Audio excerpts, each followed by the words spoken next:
This year, myself and Georgie were chosen to take part in the Lissabon Auschwitz trip for the Holocaust Education Trust, a group which has been running this project for a number of years. We felt very lucky to be chosen to attend, however, felt unsure of what to expect from the journey. Everything happened very fast, and a few days before the trip, on the 25th of October, we attended a preparation seminar in order to mentally prepare us for the emotional journey we were about to take part in. We felt honoured to have met Eva Clark, a Holocaust survivor who told us an incredible story. Hearing Eva's story prepared us for a trip to Auschwitz as we learned about her mother before the Holocaust. At the seminar, we asked Eva questions about herself and her mother in order to learn the true horrors of the Holocaust. Eva's birth was a miracle, as pregnant women were some of the first to be condemned to death, yet Anka managed to carry Eva to term without it going noticed.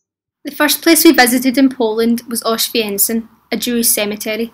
As groups, we walked around and learned about the story behind it. Before the war, 58% of the town were Jewish. By 1941, the entire Jewish population had been deported. In 1945, September, Jews returned to Auschwitz. In November 1950, 40 Jews remained in the town.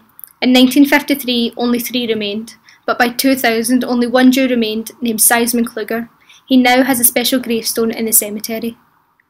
We also discovered that every gravestone had different symbols with different meanings. 2 pillars represents the temple, candlesticks, a woman, broken tree means a life was cut short, grapes is a rich life, and crown is a good name.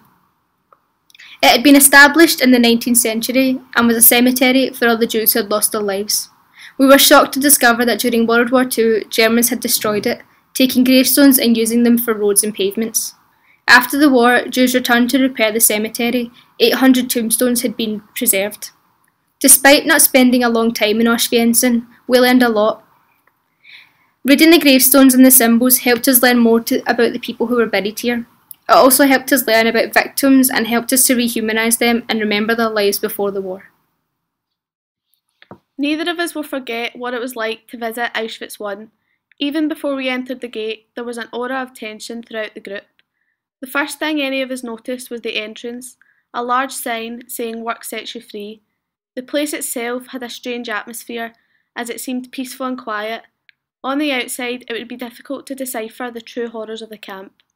The first place we visited was Block 6, set up to show the conditions in which prisoners were living in. However, the most poignant attribute of this block were pictures of prisoners lining the walls, identifying their race, age and occupation. It really put into perspective the mass scale of what the Nazis did, as these pictures could not have been a quarter of the people they terrorised. We then moved on to visit what was known as a prison block. Inside there were cells, and again we were shown the living conditions of the prisoners.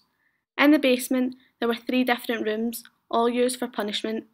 The worst of all was a small enclosed room in which prisoners were made to stand all night with no rest. Until now, we were both feeling increasingly more horrified. The camp, which had seemed so peaceful before, was now nothing but an image of deception. One thing Auschwitz I is famous for is the cases of prisoner belongings, the most horrifying being the hair. And even though I had heard so much, nothing could have prepared me for what it would actually be like to see something like that. Nothing could prepare either of us for what we saw that day, especially not for the multiple cases of belongings. Shoes, glasses, suitcases, kitchen utensils and prosthetic legs. However, the worst of all for me was when we visited the gas chamber. Never had I experienced such a change in atmosphere. I remember noticing scratches on the walls, and I think I was too shocked to do anything but stare.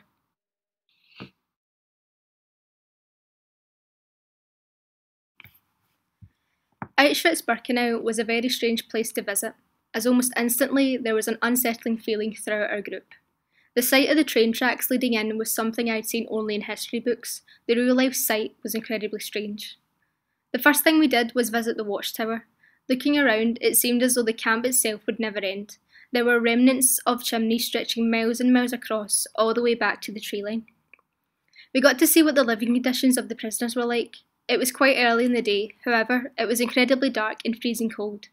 We could only imagine what it was like for the Jewish people living here in nothing but a thin striped uniform. Beside the living quarters was a hut filled with toilets. I remember being horrified as we heard a story of a woman talking about how it was a privilege to clean them.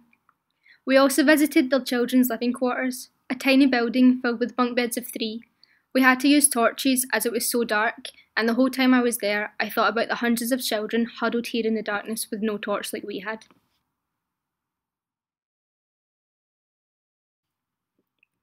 This has probably been the most incomprehensible experience either of us had ever had.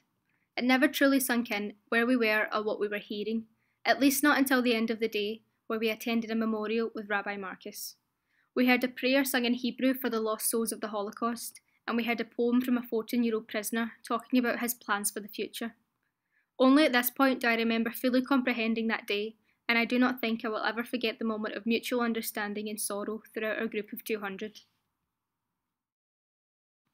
When I grow up and reach the age of 20, I'll set out to see the enchanting world.